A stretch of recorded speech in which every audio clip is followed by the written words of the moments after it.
And hello, we are here. We are back after one hell of a weekend.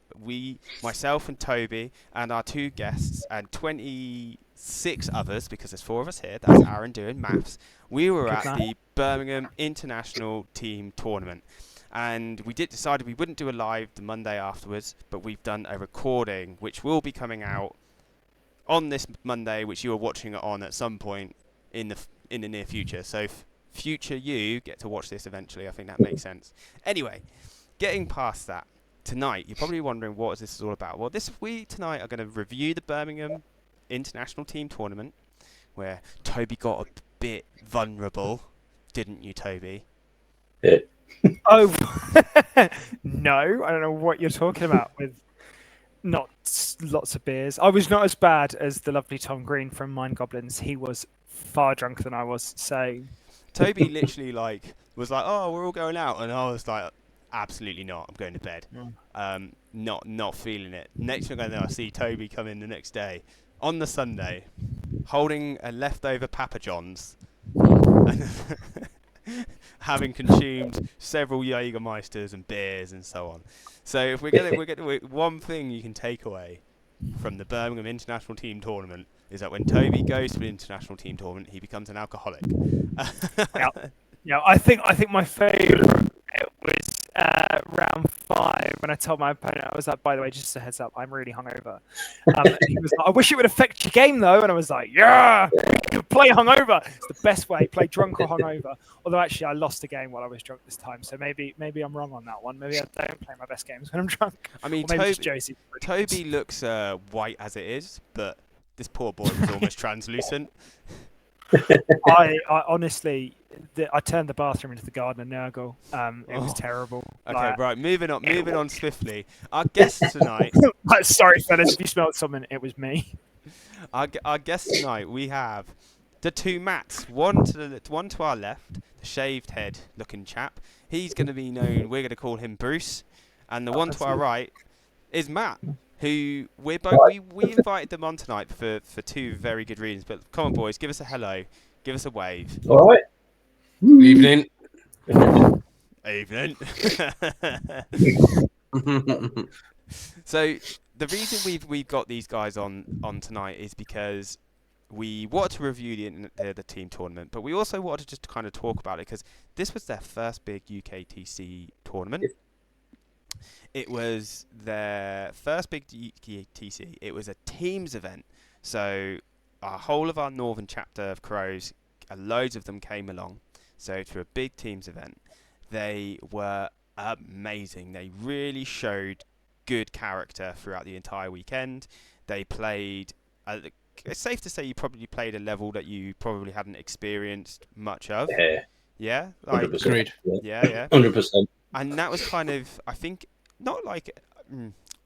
it was kind of just leading you into what to kind of expect from future tournaments. But I think you all took something major from it, didn't you? Yeah, definitely. Yep.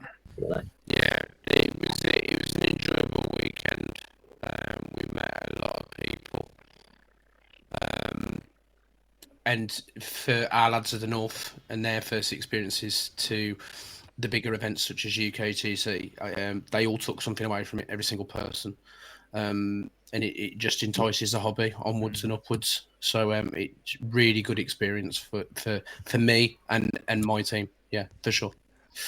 And for me and Toby, obviously that's all we want when we encourage people to come to these events. We just want you to enjoy it. We had the privilege of seeing that we were the most represented team that the UKTC have ever had.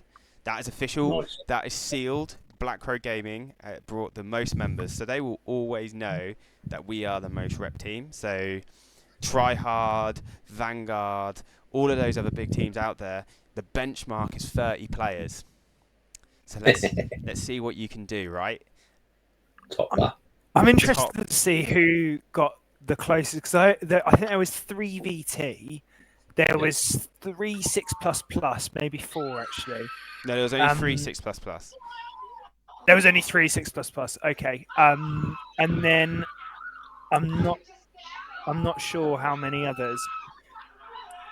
A couple of teams took 2. I know Warlords of Warsaw I think Warlords of Warsaw took 3 as well. To be fair, Warlords of Warsaw. Are you We were giggling just- at the same thing, Aaron? Yeah, I was just listening to the screaming in the background. I was like, Yeah. oh my god, what's just happened? I was like someone watching an apocalypse movie. That is exactly the reaction of the people that were in the room with Toby when he needed to go to the toilet after his Mate, that's what it sounded like when I had my 10th Jaeger bomb. Oh dear. Hilarious. That was the inside of my guts escaping out the other end. Oh, very funny. No, we're incredibly proud of you, Northern Lot. And you know what? Like you took the wooden spoon for the event, and you took it with absolute pride. We all celebrated you. We were like, this is amazing. Crows were spread across the field. Our highest position was 16th with a 3-1-1. We had a couple teams with 3 and 2s, I believe. And then I don't actually know what the others achieved because there's just so many of us. We kind of lose count as to where we're at. There was a couple of 05s, but there was one person within that team that went 5-0. So big kudos to Sam on that one. Then he smashed it, and then It was very much World Eaters are here. They go here now. Oh yeah. I mean, we had a couple of guys that ended up 5-0. One of your teammates, Aaron, went 5-0, didn't he? Yeah. And then I mean, on an individual level, we had so Sam, as I mentioned, he came before the shadow round. He came 8th. Then Corbin, I think, came 28th. So I've got to make a point about this because this is where teams get skewed because you're able. So the way teams works, and we're going to make a point into this, Toby, because I think it's important that people at home know like how it can be skewed. So teams is won and loss from the beginning. You do pairings. Would you agree with that, Bruce, after your experience as a captain this weekend? Yeah, agreed. So what it is you need 2 defenders and you need some attackers. So you'll see a lot of teams at teams events and they'll be looking at like matrices, they'll be looking at like percentages, they'll be some went really hard. Some went really hard into it. But what's important is you have a general understanding of where your team is at and what the meta is at. Because that could make a massive difference because essentially you want someone in your team to take unfavourable matchups, go on the unfavourable board, and essentially their job is to lose, score high, and lose. Because what they do is they take the other teams, probably the army that they don't want people to face. You take that out of the equation. That makes more favourable matchups for the other players. So that's where the games start. So you offer up a defender first. Each team offers a defender. You then flip, and then each team offers up 2 attackers for that defender. The defender and the team talk about which attacker they wish to face. Now this is where it gets really tactical. Because essentially, if that team makes a mistake, they could offer an attacker where that defender is absolutely happy to take on, knows they'll score but lose, meaning that the rest of their team don't need to face it. And that is a massive play. That's something big. So this is where like playing the cards is important. What do you think, Toby? I feel like you've got something to add. Yeah, I mean it was a really interesting dynamic. I think it added a lot, and like to be fair, for Bruce being your first UKTC tournament as well, adding that extra level is not easy. No.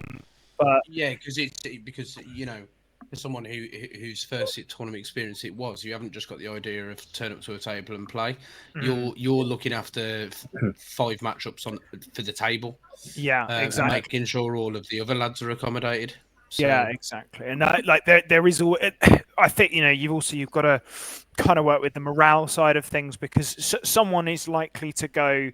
Even if your team goes 4-1 or higher, someone might end up going 1-4 or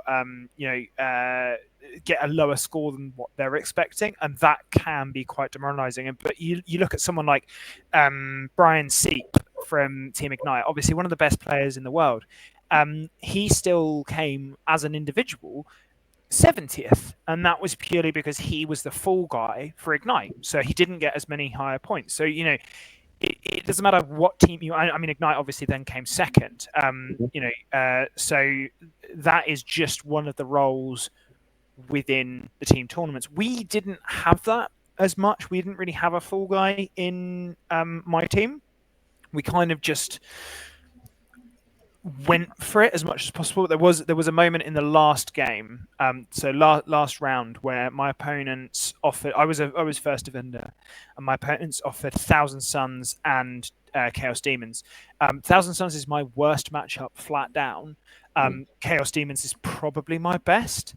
So I was like, well, that's not a choice. If I can pick my hardest or my least hard, Yeah. what am I going to do? Like, this poor old Demons chap could be the best Demons player in the world. They're still going to have a real rough time. But then Thousand Suns, like, I don't feel like I even managed to win that. I don't think anybody's comfortable in Thousand Suns. I think they're flat probably the best army in the game at the minute. Yeah. They feel like the same thing. best teams army. There was a really interesting one on Fireside Chat from Vic, who took Thousand Suns, and he actually 15-5'd Manny in the final, which I saw the score and I was quite surprised, to be honest. You look at the quality of someone like Manny, usually he's 20-0ing all of his opponents, but it just gives a testament of how good Vic is. See, Vic, I don't be mean to you on this podcast. Yeah, we're not going to get on that, because that podcast has a bit of a rep of being mean to people. Don't worry, Toby. Don't worry, Toby. Maybe I'll give you a public apology too. I said no. So, jokes aside, I really like Vic. He is a salt of the earth, lovely bloke, and when we've chatted before, phenomenal. I've just decided to make a little joke there about the Fireside Chat, but. Vic said on Fireside Chat that he would never bring Thousand Suns apart from in teams, because you can pick your matchups a little more. So if people are looking maybe more for a more competitive, like, top end of the tournament scene, Fireside Chat probably have done a really good podcast. I haven't listened to it myself, full disclosure. But obviously they are some of the best players in the world. But that did add a really interesting dynamic to it. And Arron, you're absolutely right, because I think every game when we saw Thousand Suns, everyone just went, I don't want to play against that. No, of course not, because they suck to play against. So, and going back to like the teams, like, and we talked about like having a fall guy. I think deep down, someone on your team just has to kind of look at it and go, I'm probably going to have to be the fall guy this weekend. Simply because, and you got to think, your list needs to do one thing. It score points. If your answer to that is yes, without having to literally play the game, you can literally just score points without having to play the game. And if your answer there is yes, then I think you already know what your position and your role is. Like, so like I had a rough weekend, but I scored a lot of points. And that was just simply because I kind of went into it like knowing what my role was. Not necessarily the most fun you're going to have at a tournament, but our team came 16th because of the actions of what we thought would work as a team.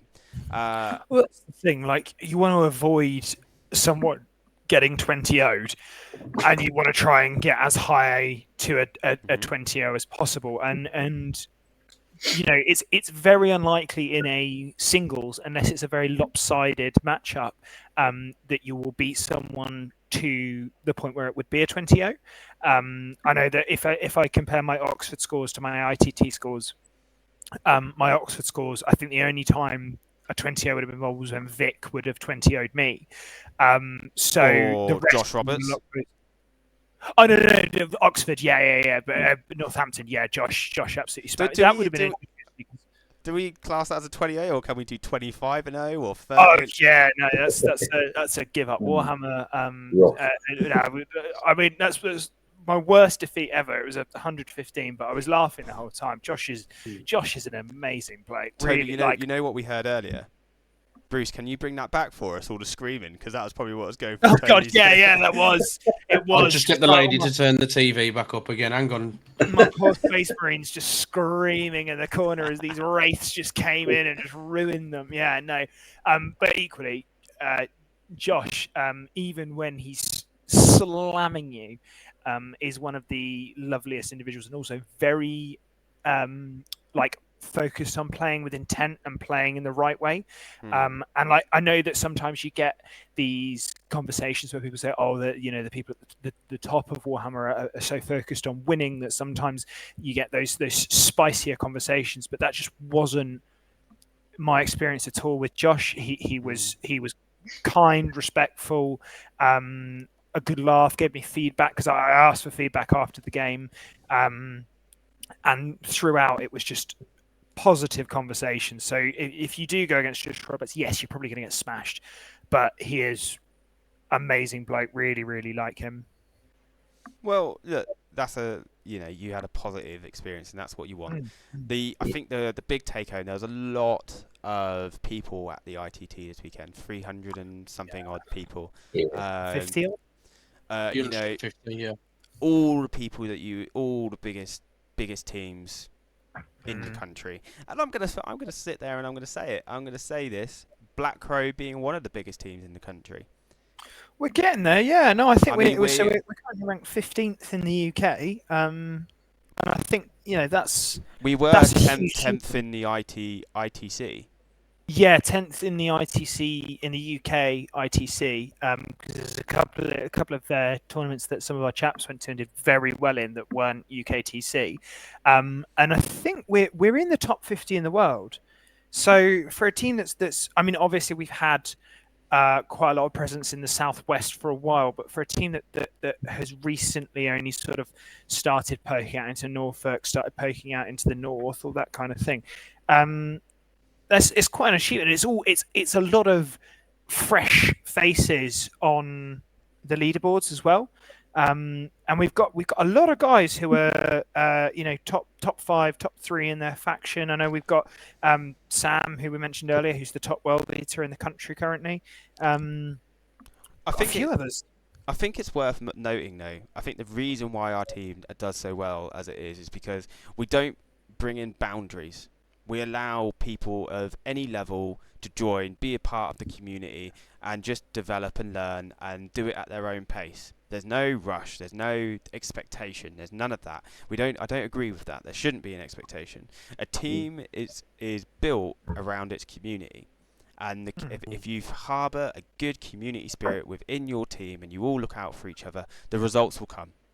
Because the more exposure you get, the better a player you get, the better as a player you get, the higher you'll end up going, and then the results will come. And then if that's what you want, some people might not want that. Some people might want to just chill out and just enjoy the ride of a tournament. It's a hobby. It's a hobby.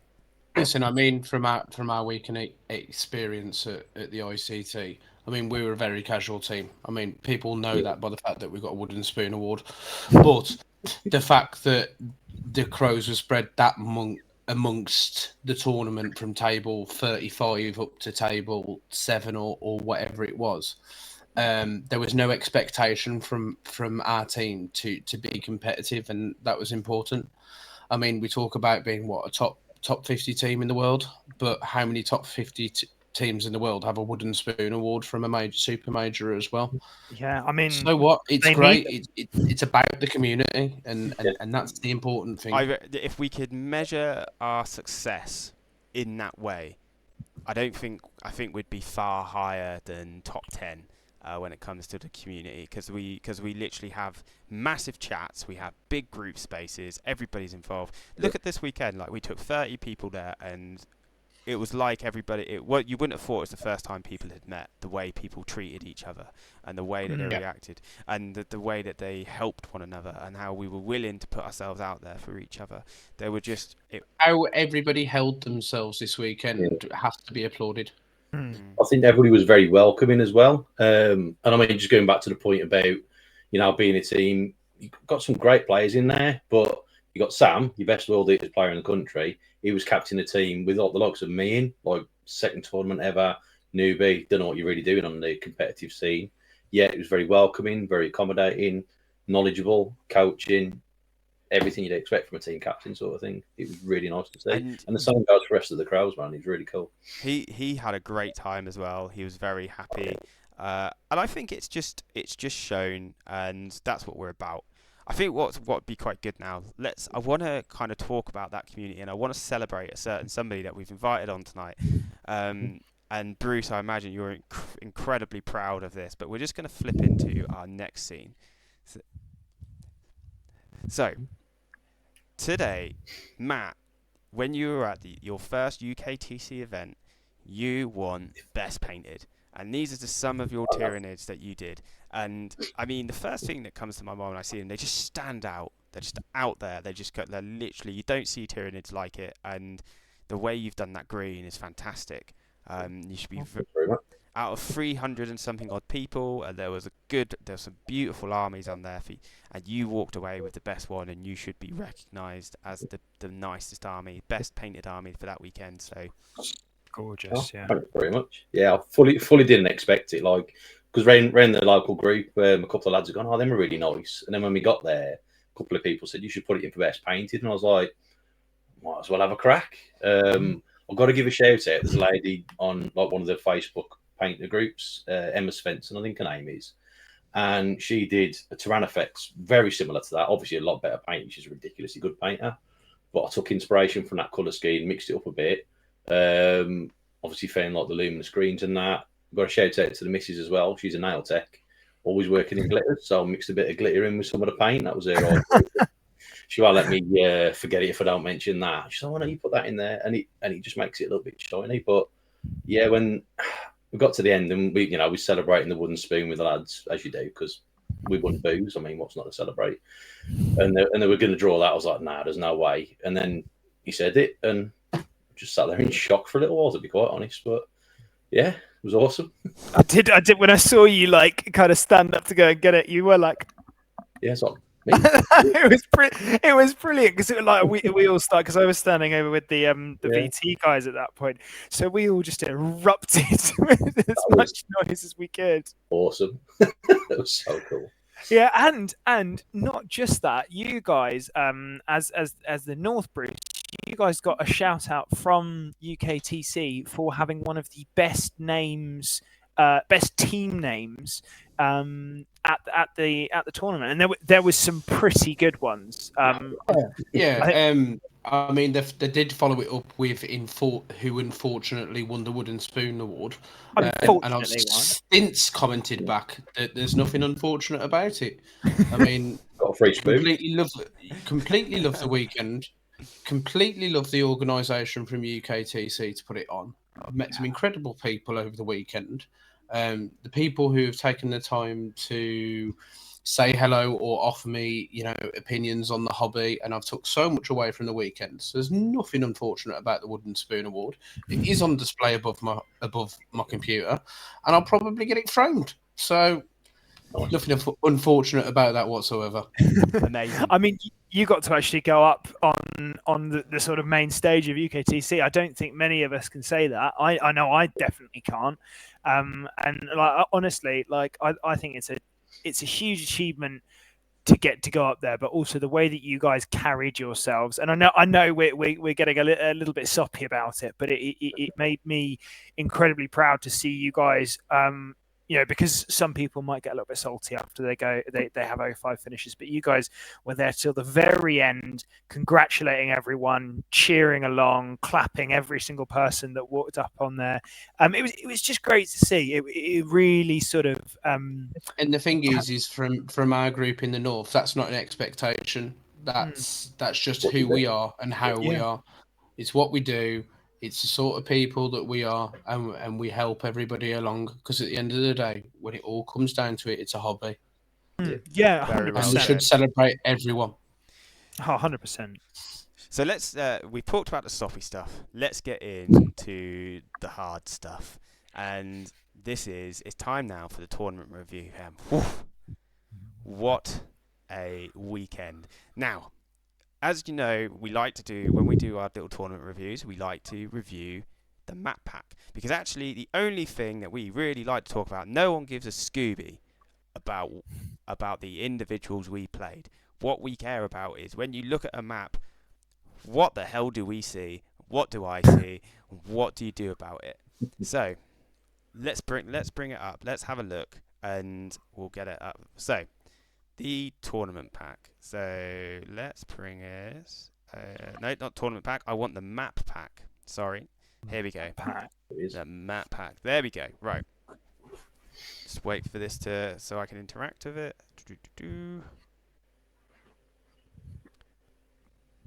Hold on, guys. It's misbehaving. Well, that's just sort of sorting itself out. I've got to say the amount of crows that had armies up for best painted as well. Because Bruce, I think you had your gorgeous Fourth Company Ultramarines up there. I know that. Yes, I did.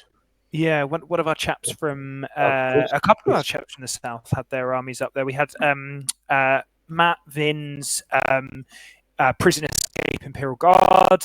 We had a beautiful Custodes army by Cam. Am I missing anyone else, guys? No, I think I don't think so.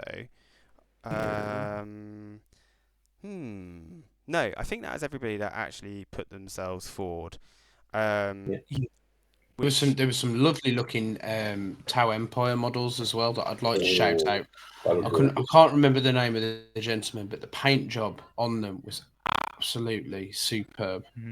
Not as good as Matt's, because obviously they would, but they were phenomenal.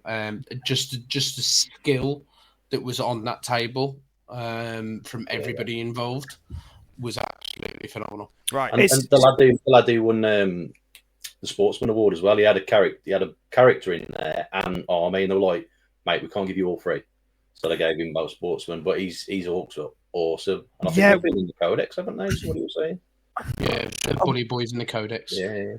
We played him round one. I think it was Josh that played him round one because that was the London Wargaming Guild. That's it. Also, lovely guys. Like honestly, and again, they had every opportunity where they could have maybe got a little bit grumpy about the way some of the results were going against the team, and the whole time they were just phenomenal. Really, really good sports. Had a laugh with us the whole time. We all got drinks together afterwards, and it gave me the opportunity to meet Aidan, who's a very good friend of the channel. Stephen or Mega Miniatures has been one of his childhood friends. So it's weird the little connections you make in Warhammer. Yeah, cool. We played London Wargaming in Game 4 as well, so I'd just like to echo your sentiments, Toby. Phenomenal team, phenomenal set of people, held themselves in very high regards. Kudos to you. Yeah, we played them as well. Excellent team. Bad Mean Brawlers. As always, Clement, you beautiful, beautiful bastard. Anyway, let's move on. I finally got it working after it stopped misbehaving. So here we go. The team's events, terrain, and mission pack. So, how was it presented? You were given a heavy map, a standard map, and a light map. And what that meant is not very much. The terrain was turned slightly. Pretty much. There wasn't really that much to say about it. So this is one of the standard maps. So this is a standard map, UKTC, that you would see at an event. Am I right in saying that, Toby? Not too dissimilar to what you would see in like Oxford and so on. Yeah, I mean that is identical to the singles round one match. Slightly different missions, which I think is worth saying, because this was Scorched Earth rather than priority targets. It was Scorched Earth on Dawn of War with big old gappage. Yeah, and chilling rain, and like I mean, everyone that's played this, regardless if you played it on the light or the heavy, because the only difference with the heavy is that you could hold the center objective behind the two little L's in the center. Yeah, exactly. But yeah, it was the light terrain was very open, and I had the light terrain, so I'll come on and talk about that a little bit later. So when you look at this map, the first thing that's worth identifying is you can see big firing lines, big line of sights, straight through the middle, straight down the center. Dawn of War on this deployment is a shooter's dream. It is rough, but the thing is on that, it is also quite like it's whoever goes first stream, because if you're a combat army, it's brilliant because you look at the way that the ruins are set Oh, up. It's got stage to the left or to the right, yeah, Yeah. inside that medium L. Yeah. You stage there. You stage in the small L, and you hope for the best. Because it's hold 1, hold 2 on Scorched, so you can literally hold 2 pretty safely, and then go, okay, if you come near me, then you're in danger. But that's just a standard map. The heavy map, this is the heavy map. So the heavy map just literally allowed you to be able to hold the center from inside the small L's. That's literally it. Nothing else there to really say about it.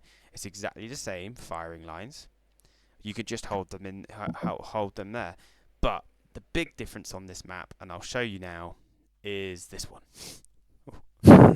Oh boy. Oh baby.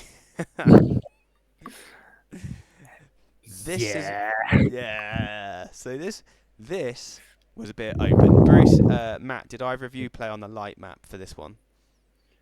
I think I had the regular map for the first one. Thank God. I had the light map for game 1, which was Ultramarines versus Custodes, and yeah, it was a tasty map because I tried to be quite conservative on deployment just in case I didn't get T1, and I just felt like I was chasing the rest of the game from there. Really, Yeah. Did you go first or second? I think I went second. Yeah, it was against Custodes, and he had 2 tanks that were just poking their noses out. Oh yeah, so those tanks, the Caladius with the blaze cannons, they are the anti-tank. They are probably the best tank killers in the game, arguably, because they hit really reliably. They're twin linked and they've got lethal. And in the shield host now, you can give them sustained, which could be wild. You know, it could be really quite an efficient unit. Toby, you love the Caladiuses, don't you?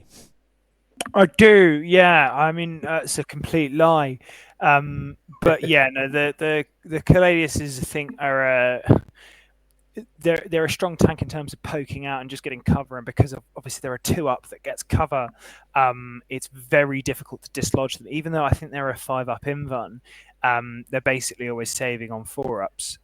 So it's a really handy tool. I do think that whoever goes first on this map is at a major advantage.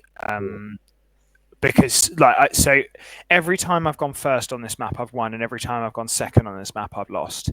And it's just the amount that you can dominate the board. I mean, I played on the light board, and I ended up screening out the entire board edge, so my opponent couldn't bring in their strat reserves because I went first. And I was like, cool, well, I'll put my Inceptors strategically in the corners so you have no 9-inch places to go. And then I didn't have to deal with 10 Arcos and 2 Castigators. And it's like that Castigator is the thing that actually threatened my army out of Sisters. Yeah. And I think this is when we talked about pairings. This is when the next part of the pairings game starts. So you've done your attackers, you've done your defenders. Then you need to understand what the maps look like, because this is where you really advantage yourself. As you can see from this light map, completely different to the standard, completely different to the heavy. It's these 2 mediums. That change there is quite big, because you're open. If you hold it from inside the medium L, you're just out in the open. So, and it also makes it incredibly difficult to hold with any form of dominance in cover, because you can see there's only a small amount of the objective that will be poking out, and when you've got 32 mil bases, you're probably getting a few on there, and you being able to hide efficiently be very difficult. Very tough map. We're going to move on. So the next one was Purge the Foe, which is by far the worst for me, from like a trade. Like if you went there with a skewed trading army, this was not great. This was your worst mission. Toby loved this because he didn't take a skewed trading army. He took an army that wanted to kill. As you can see, it was Unperturbed, Chilling Rain, and you've got the standard map. Standard map looks relatively fair. You've got these medium L's in the middle. It's exactly the same as other UKTC maps. Best map. The heavy map. Now, the heavy map. I always struggle to see what the major difference. I think it's that you could literally the heavy You map hold is the that center. you can hold It's the literally center just from you the hold the small. center. Yeah. So when you were going heavy, the difference between heavy and standard wasn't that massive. I mean, it's quite major if you're against a shooting army, because if you can hold the objective there, it's very difficult to dislodge you from the center. But if you're against a combat army on there, it makes absolutely no difference because you can't hold the objective and be an inch away from the wall. So you just get charged through the wall. So when I had this map versus Bully Boy Orcs, that did advantage them against me, who isn't really very combat focused, and I had to go into an area where I don't necessarily feel comfortable. So there is definitely play behind it. So there's a reason why in our group chats, guys, we take the mick out of Toby in the combat phase, because if Toby could play this whole game without the combat phase existing, he'd be happier. Well, I mean, there's part of it that I like, and it's tank shock phase. Tank shock. That's the single phase that can stay. That can stay. Tank shock can stay. That's fine.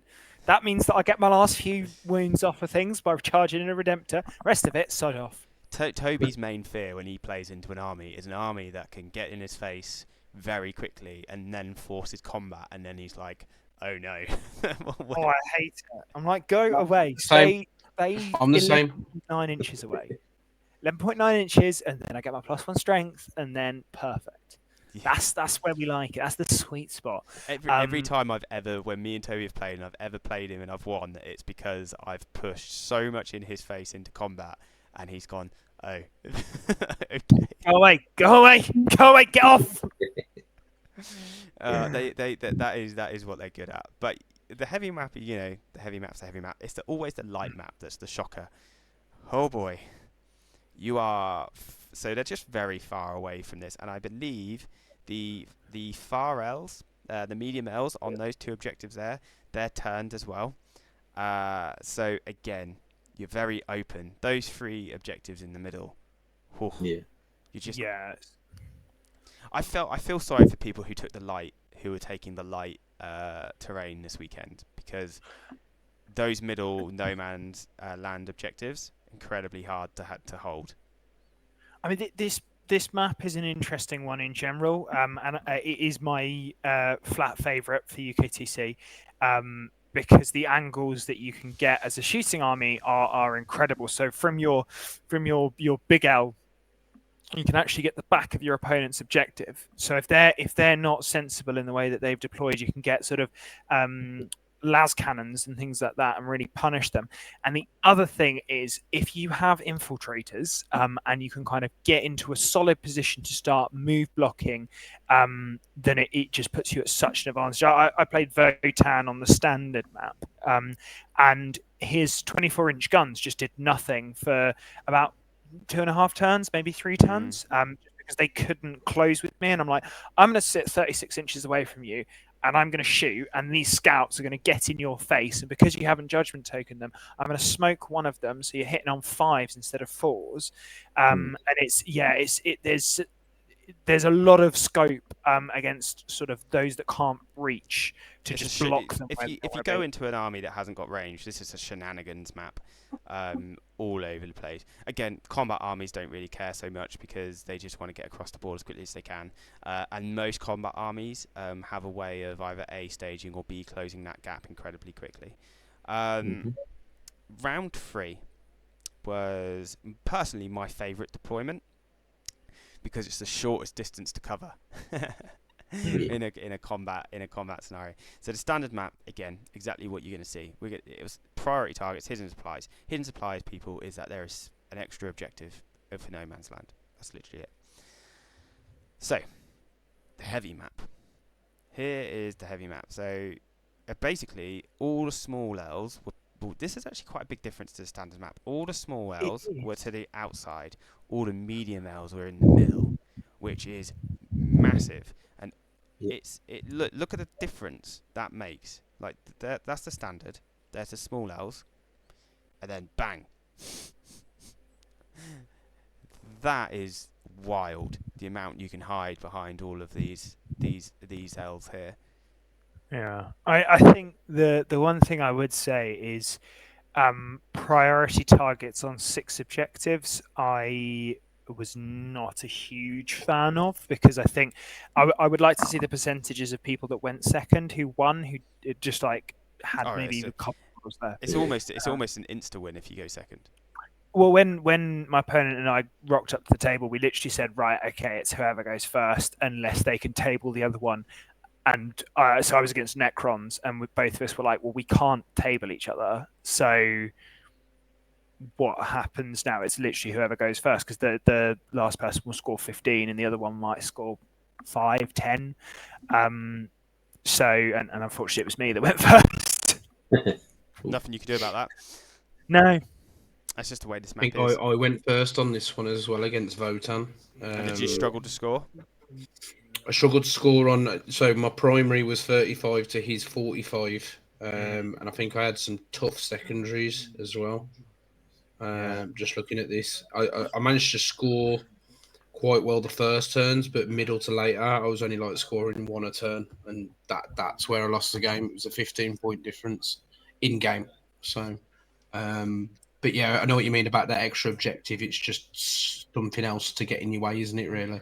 Yeah, it's just it doesn't, in my opinion, it doesn't make sense to have 6 objectives on priority targets, because we know that it advantages whoever goes second. Like that is just the standard rule. I like the way that they even it out in the standard version, where it's on that Dawn of War deployment. So, like we were saying, if you go first, it gives you about a good 10%.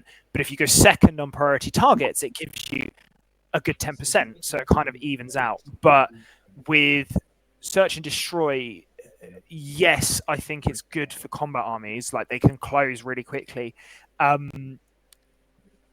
I just this one didn't quite do it for me. No. Great game though, and I was quite drunk by the end of it, so that was even better. Toby literally spent this weekend just on a bit of a bender. Our next one we've got Glasshammer, and I think he's going to be even worse. Oh yeah, it's my birthday, so of course I will be. Ooh. He's going to be even worse. Which, big shout out to Glasshammer. Thank you for sponsoring us, and we'll get onto that shortly. On to the next one, and the light map. Holy moly! Why? Just Jeez. that. Old space. Oh my god! So as you can see, there is very little cover on any of those 4 objectives in the middle. Bear in mind, this is basically, if you're on the light map and you go second, you might as well just admit defeat if you're going first, because it's so open. Toby, what do you think to those middle? I mean, that is as wide as a yawning hippo. Like that is bonkers. I don't know what I'd actually do on that map, because usually the way that I play on Search and Destroy is I'll try and put some infiltrators on the edges, but that, like, I think I'd flat lose that game. yeah, I think I would. It would, depending on what I was into, but like Sarah was against someone like Alex Harrison's Black Templars list, like you're just gonna get pounded off the board.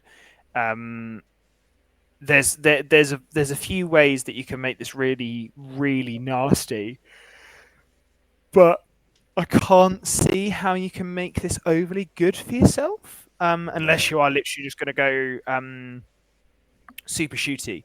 And there was a few times when I was able to deploy quite aggressively, like in game 1 and 2, I was able to deploy really aggressively because of how I was able to move block or the range that my opponent had. But this, like, if you're against a decent ranged heavy shooting list, you're just gonna die. Mm-hmm. It's just crazy. Let's move on. Round 4. Round 4. Primary was Scorched Earth again. Chilling Rain again. I tell you what, if there is... I like the UKTC. I really enjoy it. The atmosphere is amazing. But if there's one thing I wish they'd do is just get a little bit more creative rather than using Chilling Rain and Supply Drop, or whatever it's called. Hidden Supplies. I mean, I don't think anyone would begrudge them if they flirted a little bit with the other mission rules. You know, spiced it up a little bit. I mean, don't get me wrong. None of us want to play Warhammer football like that one where you're like knocking objectives. Those skulls. That's stupid. But you know, we can flirt a little bit with the other ones. They're not too terrible. Like giving people extra CP on an XYZ or those sort of ones. They're quite good. I think they're quite fun. We could do it. So this is an interesting one, and again we'll come on to Glasshammer later. But at Glasshammer, every single additional rule is different in every round, and part of me is going, "Oh God, that looks really scary," because it's things like minefields, but adds an interesting dynamic to it. You know what? It's just different to what we're used to. And it's going But you're intrigued. You're intrigued by the prospect of playing something completely different to what you're used to, and that's it, isn't it? It's the idea of playing to something different, and that's why I think Glasshammer GT will be successful. Yeah, no, 100%, and I think that's really something that Manny and Dan have pushed to their credit as well.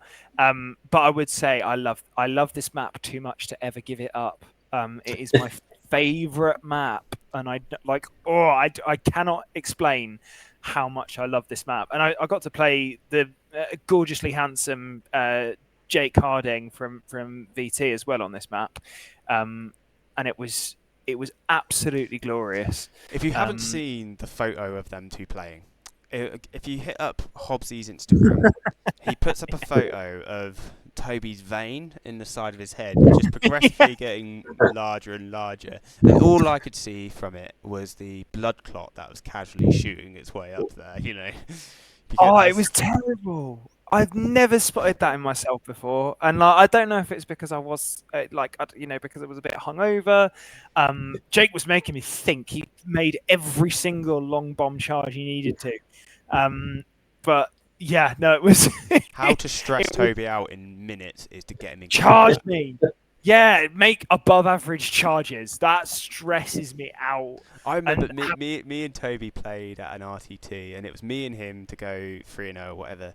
And I got all these charges in, and Toby's face went from being like, "Oh, I think I'm okay now. I'm in a bit of control." It's like, "Oh no, this is a problem for me." you don't like it. Danger. Oh no, it just go like. I like keeping my opponent at arm's distance, and I'm very careful to do that. But then when suddenly they go massively above average and start making all those charges, I'm like, oh God, okay. It's when the YOLO happens, and because combat armies love it. Like they win and lose games based on their YOLO moments. You know, throwing stuff out there and seeing what happens, because you know we live and die by the charging sword of the double one. And failing our charge and being like, oh, that's just lost me the game. Or you make a 4-inch charge and you win the game. You know, combat players live by that, and that's why I think that's partly why they love it. They're just addicted to the stress that comes with that. And Toby does not operate in a combat level. So that every time I think of like Toby at the UKTC, the first thing I look at is like, is he going into like your worst nightmare at the minute is World Eaters, right? I don't. So yeah, I think I actually don't. I dislike World Eaters more than I do Bully Boys. You would hate the Sons of Slam Gwinius, Toby. Oh no, I like that list. I actually nearly bought that list. No, the list is lovely. To play against, you just die. It's so fun. It's yeah. So loads of jump packs flying over my screening. Is a bit stressful, but usually against that version, I can soak it and then dish it back just as hard because I know how to kill marine bodies. World Eaters, however, Angron comes back, and that makes me sad. Let's have a look at the heavy map. Whilst with Toby's sulking. Yeah. I don't think there's really that You much hold difference. center. It's That's literally it, just yeah. hold again, and But it is exactly that thing where Jake was able to get 10 on primary on a turn. He shouldn't have been able to on the standard map. And that ended up being the difference between an 11-9 to me and a 10-10. So that's because they picked that So map. that is quite big. This is Mm. where it gets interesting. Again, the light map. Ah, Love it, gorgeous. just oh my Let god. me shoot people on it. Oh, love it. Bruce, how do you feel about these light maps? Honestly, this was the round where I got my first win of the weekend. Yeah, we go. I was more than happy with this sort of map, to be fair. Just had the lanes to get through and to get where I needed. I think me and Toby had a conversation at the end of Saturday about how to just, rather than attacking all of the board, try and just flank the one side. Still ended up kind of going both ways on this one a little bit, but no, I was pleasantly happy about board control on this map. I will say, if we had a conversation at the end of Saturday, I was quite drunk at that point. So take that with a pinch of salt. But equally, yes, commit to one flank and then try and dogpile that, and then you can deep strike on the other one, blah, blah, blah. If you haven't guessed, guys, and you haven't realised, Toby drank a lot this weekend. I did. The thing is, I actually didn't. I didn't have that much. I just can't handle my alcohol. That's because you're a pale, pasty thin boy who's like a long stick. What a lovely encouragement there. But yes, ever since I lost weight, I have no tolerance for alcohol whatsoever. And you get cold. Like me, I get cold. Ever since I lost weight, I just get cold. I've gone the other way recently. I keep on they're getting off topic here, but I was in the office earlier and it got so warm, and then there was another chap and he was just in a coat and everything. I was like, "What's you doing?" Is that because you've started your menopause? Yeah, I reckon so. I think I can't get pregnant anymore, guys, which is a real shame. No, let's It get comes to us all. Mate. Comes to us all. Yeah. it comes to us all. Right, let's move on to round 5, and this again, taken hold, nice and standard. Hold 1, hold 2, hold 3, I believe, for taking hold, isn't it? Yeah, it is. Yeah. It's your bread and butter Warhammer. Lovely standard map. Wonderful on search and destroy. Chilling rain. The heavy, slightly in, and then you get to the light. Again. Wait, what's the difference on the light? I played on the light. I'm trying to see. Is I it played the on the light. objectives in the middle again? Yeah. So you can hold the objectives on one. It's these ones here. You see the small L's? They're basically off those objectives. Yeah. Can you tell how much I didn't interact with my opponent from the fact that I don't even know what the difference was? I literally went turn 1, pick up Be'lakor. Or did you go for Be'lakor straight away? Oh yeah, Be'lakor was so. Do you see where the medium L in the center meets the bottom of the small L? Be'lakor was around that area, and I was like, I can get within 18 of that. Yeah, and he was like, yeah, that's fine. Don't think he realized how much I could get within 18 of that, which was 2 Redemptors, a Predator, my Speeder, and I'm pretty sure something else. And Be'lakor died to, I think, just the Predator and the Speeder. How to win 40k in 2 minutes? Kill Be'lakor because he's too far forward. Oh, it was really rough for this poor old Demons player. So because, if you're at a teams tournament, Toby, like looking at that light board, yeah. The type of armies you want to put into that, you want to put your army that doesn't mind losing into that. Really, that will just soak up points. So like your trade armies that will literally come in, trade on the objective, go behind enemy lines, or do your cleanses and things like that, and just score big on points. I think you take this one away from your guys with the easier matchups to give them just even more of an opportunity to score big. Well, it depends a little bit, I think, because most of us are used to essentially this setup. I think so. The standard mission is 6 objectives. and it's the two central L's are twisted the other way.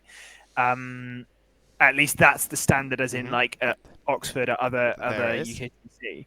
Yeah, no. So even the centre is a little bit more twisted, so that it's in, and the corner small L's are actually the way that they are on a light map. And that that one is an absolute shooting gallery as well. So I think most people that are quite experienced at UKTC will be used to dealing with a lot of shooting in turn in round 5. So I think you can kind of get away with doing a little bit of whatever if you've got those slightly more experienced players. But the nice thing is, again, search and destroy, you can get across that board real quick. It is good. It was good for that. So look, they were the maps. They're the sort of things you would expect at a team. So you're going to get your standard, you're going to get your heavy, you're going to get your light. You need to, when you're deciding who's going to be facing who, they need to work out what maps they're going to be going on. Very important. Teams as an event, just throwing it out there, it might be one of the best ways to play 40k at a big tournament if you're just coming into the tournament scene, because ultimately you've got your support network there, and because when you go solo, it's just you. You've not got your backing dancers, unless you somehow manage to pair and you've got your best mate next to you on a table. And when you get to a point where you can take 30 players to an event, 9 times out of 10 you're going to have one of your mates on a table near you. But teams, you guaranteed that. You're guaranteed having your buddy on your shoulder. That was a bit of a weird one though, because like you can't really interact with them that much. You just take moments, don't you? Like during your opponent's movement phase, you say, "How you getting on, bud?" You go, you check in, and you just kind of look in on them. You had people going up being like, "Do I need to push for a big victory, or can I just chill and just kind of let it ride and relax?" It's finding that line, because obviously you can't go, "I just won 69 to 40." Like you have to be like, you don't want to offend the person you're opposite. Like, no, it's against the rules. It's literally against the rules. You cannot go up to your teammate and go, "I just won by 15-5. You can chill now." Like, oh no, you're not allowed to do that sort of thing. You can say to them like, you know, we need you to pull something out of the bag, because there was some teams had like ranges, and all they did, and they'd show them the range board, and then they'd point at whereabouts they're on the range, and that is completely within the rules. So you could say they're in the 90s, 80s, 70s, 50s. So they'll be like, "I've scored this," and they'll point at it and be like 80s, and then that'll just give the person a rough idea where that game is going. I think even then, because I made a joke to Toby, one of the referees, I was like, "But if I just happen to stand there with my phone like this next to my teammate with my score on it, does that, like, if I just like, does that count?" And he was like, "If you do that in front of me, I will have a problem." Yeah, well, you know, I don't think anybody was. I don't think it really mattered in the middling to bottom tables. I think possibly if you're Team England and Team Ignite playing for the big one, then maybe. This is a really good opportunity as we're gonna wrap up. I just want to say a massive congratulations to Team England for winning an event. Great bunch of people. I got a chance to chat to them all this weekend. You know what? Like, I just want to say a massive thank you to all of the teams that we played over the weekend from Black Crow.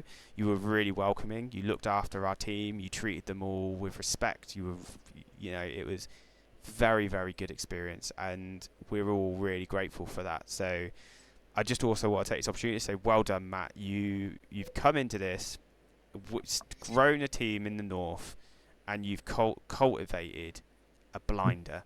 And you should be extremely proud of that, and we're extremely proud of what you've achieved. Matt winning Best Painted straight off the bat, fantastic. Let's see what you can do at the next UKTC event you go to. Obviously, we hear about where you guys are going and stuff because we're in your chats. So from us at Black Crow Gaming, a bunch of us are going to Glasshammer. And so we will see, if you're coming to Glasshammer, we will see you there. I just want to take this opportunity to say massive thank you for everyone for watching. Now, on to our sponsors. So we have two big sponsors. First one we're going to talk about is Terrain Forge. If you want some beautiful terrain and a decent map to go with it, which has all of those wacky deployment lines on, hit up Terrain Forge, put in the black BCG5 and you'll get 5% off your order, which is exactly what you want. If you're going for Glasshammer, they already do their miniatures up to 20% off. If you put in Black Crow, you get an additional 5% off, meaning that you can get up to 25% off your miniatures, which is just fantastic value, especially when money is tight, models are going up in cost, and Glasshammer are there to support you. If they haven't got it in stock, don't worry. I ordered 7 Locust Heavy Destroyers, and they ordered them in, and I had them within, was it 5 days, Toby? I got them. Like, it was very quick. It was really good. Like, because obviously there's some kits which are just impossible to get at the moment. But yeah, no, it was pretty good. I was impressed by that, and also it works on the event tickets and the terrain. So I bought their terrain set, which, as much as it was me swearing at building it because I'm terrible at building things, apparently, it's a really good terrain set. I'm very excited to play on it, and I think the review that we'll do after that tournament is going to be a really good one. So our next podcast we'll have this on. Then a week later, we're going to be joined by Manny and Dan. We're going to be doing I haven't decided if we're going to record it or if we're going to go live yet, but we're going to talk about the mission pack, how they've designed it, what their thought process was. So if you are going to that event and you want to know how the pros have decided how they want their tournament to be played, this is the opportunity to watch it. So I just want to take this opportunity to say a massive thank you from us at Black Crow Gaming. Matt, Bruce, thank you for joining us tonight. You've been Thank you for having me. Absolutely. Yeah, I've got to shout out to the kids as well, otherwise they'll tell me off. Oh, you can shout out. I'm getting on YouTube, boys. No, yeah. Yeah, he's been on YouTube. We might get a couple hundred people watch it. No, and from the captain of the North per se, I'd just like to also extend how proud I am of Matt for winning Best Painted this weekend. It's an incredible achievement, and it shouldn't go unnoticed whatsoever. Well done, mate. Been amazing. Appreciate it. Thanks for being an awesome captain. Always spreading the love. I've been Arron. Toby's I've been a Toby. bellend. Shock. We've been Black Crow Gaming. See you guys later. Bye. See you later.